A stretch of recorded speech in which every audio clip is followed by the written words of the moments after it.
Let's welcome in our next guest, a technical guest. Jai Bala, Chief Market Technician at catchthechaos.com is joining us from London. Jai, what's the sense that you're getting? Individual stocks continue to move and fly, which tells you that there may not be any big correction in the markets? Yeah, our preferred path for the market is for a correction that's towards 8,400 to 8,260, but the market is refusing to give in. So there's quite a bit of strength, but we need to be aware that this market is quite stretched in the short term. So you need to be careful. There's bound to be some sort of correction sooner or later. So we don't need to go overboard, and we need to keep the focus that the larger term trend is strongly up. But in the shorter term, we would prefer the market to shed some weight, and if it does that, that will be the ideal scenario. And it'll be much more sensible from a risk-reward perspective to position yourself once the market can give in some amount of froth. Right. So as far as the levels that you're concerned, where markets may go down, as you're saying, what's the sort of level that you would look at for markets to go down from here? At what level would you be comfortable? Yeah, the resistance at 8,700, 8,750 is quite significant, and I think the market should face some short-term headwinds. And we'll be more comfortable if the market were to go slightly below 8,400 or 8,300. That'll be a reasonable correction for the short term, and that'll make us a little more comfortable than we are for the short term. But as I said earlier, we've been projecting record highs for the market to come through around March 2017 to May 2017. So that being the case, any correction will be a welcome step, and we need to be bullish on the market and not position ourselves and turn bearish right here. Right. How would one look at certain stocks? So something like a Cipla, would you be bullish on that name?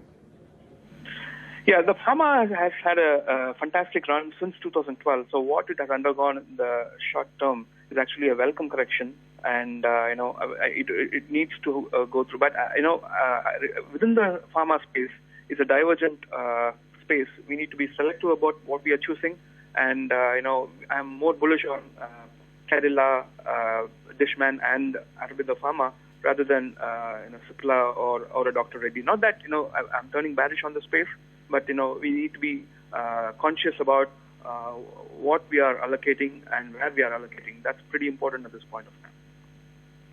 Right. Can you just talk to us about Aurobindo Pharma as well? It's up 6% today.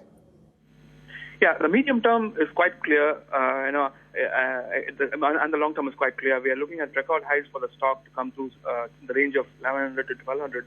But what is not obvious in the short term is that what it went through in the short term, was that the end of correction? That is still up in the air.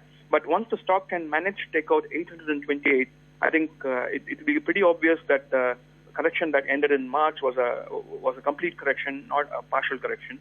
So the stock is facing important resistance at the 828, 830. We need to see the stock scale above those levels. Once it does that, record highs of 1,100, 1,200 is on the way. Right. Any view on something like a Torrent Pharma? It's up 8% today, if you track that name. Yeah, I do track that, but not that closely. So I would like to give that a pass. Right. IOC, HPCL, BPCL, they continue to look positive? Yeah, definitely. There is something cooking in the downstream oil space. I'm quite positive on both HPCL and BPCL. And, HPCL in particular is looking quite attractive. And it looks like it's going to go to record highs. And probably the low it saw in the last couple of days is probably likely to hold. And with the HPCL in particular is likely to climb somewhere close to 1,350, 1,400. And the same goes for BPCL. The last couple of days low is pretty significant for the stock, and I think if it had to close above today's high, I think the short-term low is in, and the stock is also likely to cross 720 or 725 odds. Right. Something like a Voltas. How would you look at that name? 388, closer to the 400 levels. That was it earlier high. Yeah, there's something in the Tata Group names, and Voltas is part of that. We've been quite bullish on Tata Metallic, and there is something going on. We see Tata Sponge and everything doing quite well. So probably there's something out here, but it had a decent run, and I wouldn't be tempted to allocate fresh capital here. We'd rather be patient and wait for a correction to come through in Voltas. Right, Jai, thank you so much for joining us and explaining about what you make of the markets and a certain stock.